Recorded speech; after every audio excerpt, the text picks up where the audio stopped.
प्रेग्नन्सीसाठी try करताय आणि pregnancy ठेवायची असेल तर 1 महिना अगोदरपासून हे 6 पदार्थ खाणं बंद करा.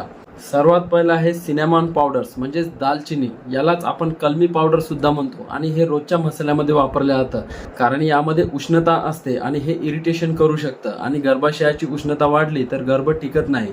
दुसरा आहे पाइनॲपल. पाइनॲपलमध्ये ॲसिड्स भरपूर असतं ज्यामुळे उष्णता वाढते व गर्भाशयाचं तोंड क्लोज होत नाही, गर्भाशयाचं तोंड मोकळं राहतं त्यामुळे गर्भ टिकत नाही. तिसरं आहे पपई. पपईमध्ये लॅटेक्स असतं आणि लॅटेक्स हे गर्भाशयासाठी चांगलं नाही आणि लॅटेक्स हे कच्च्या पपईमध्ये खूप जास्त प्रमाणात असतं. तिसरं आहे अद्रक. अद्रकीमध्ये सुद्धा खूप जास्त प्रमाणात उष्णता असते आणि अद्रक प्रामुख्याने आपण मसाला आणि चहामध्ये वापरतो. पाचवा आहे कॉफी. कॉफी सुद्धा खूप गरम वस्तू आहे ज्यामुळे सुद्धा गर्भाशयावर परिणाम होतो व गर्भ टिकून राहण्यास प्रॉब्लेम येतो. आणि सर्वात शेवटचं आणि महत्त्वाचं वांगी.